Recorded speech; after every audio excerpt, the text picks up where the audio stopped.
He just grabbed me by my throat. I was laying in bed. He grabbed me by the throat, threw me across the room. It was that moment where I actually saw my life flash in front of me. Our first guest on the show today is Queen Glenda, calling in from South Africa. Glenda shares with us that despite vowing to herself to never be in the same position as her mother, she found herself in 3 consecutive relationships that were incredibly abusive. I don't want to be like my mom. I don't want to be in a situation of having to have children and having to fend for them and not being able to go anywhere.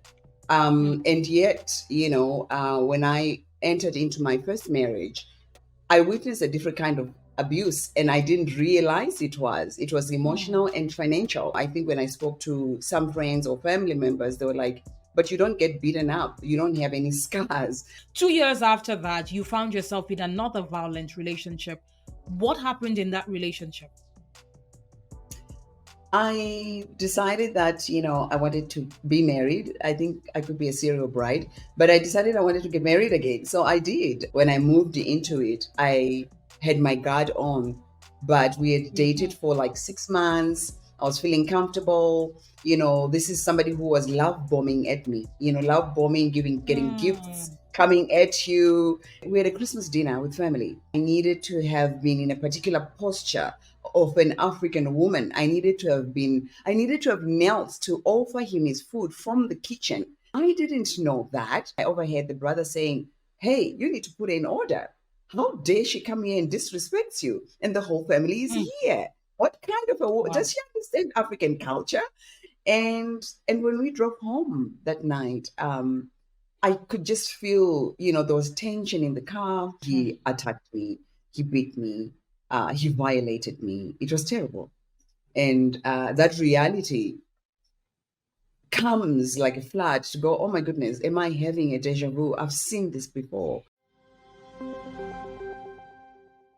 And you shared with us now that your next relationship in South Africa was also violent. What happened? I had my daughter, I had a partner who seemed so great, but he used to drink and wouldn't want to keep a job.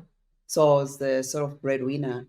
My brother had come to visit me that night, and my partner decided to leave to go to a bar and called an Uber. He went off, he came back, and they asked for his dinner. I said, but I'm sleeping, I'm tired, I'm going to work, in the morning. And he just grabbed me by my throat. I was laying in bed. He grabbed me by the throat, threw me across the room. It was that moment where I actually saw my life flash in front of me. And when he picked me up from where I had nearly hit the bathtub, um, he strangled me and nearly punched me in the face. And he said, I will kill you. I didn't have to think twice about, I think he's drunk. That's why he said it. I knew he was going to kill me. I knew he was going to kill me. I knew it. I believed it. I believed he was going to kill me. But most importantly, because my brother was there, I knew that if somebody has no respect of another man in the house, how safe would I be when my brother is not there? I also had an 8-month-old baby. My brother came and opened the door in the house. What is going on? And he says, none of your business. And I said to my brother, I want to go to the police station that night. I went to the police station that night. I opened the case. And the police came and arrested him. They took him to the police station.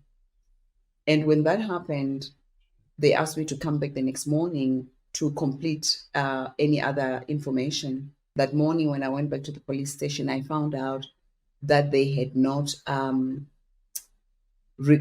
recorded the incident as a case. The police officers at the police station began to work with me to say, what will happen to the child growing up without their father? How would you feel? Wouldn't you feel guilty about that? And, those things are so relevant in a country where violence is so high. And I was really disappointed. And I could see sometimes why domestic violence issues are not reported for women. Because what they go through at the police station in the system is really traumatic. It's really not supportive for them in terms of understanding how they can be helped.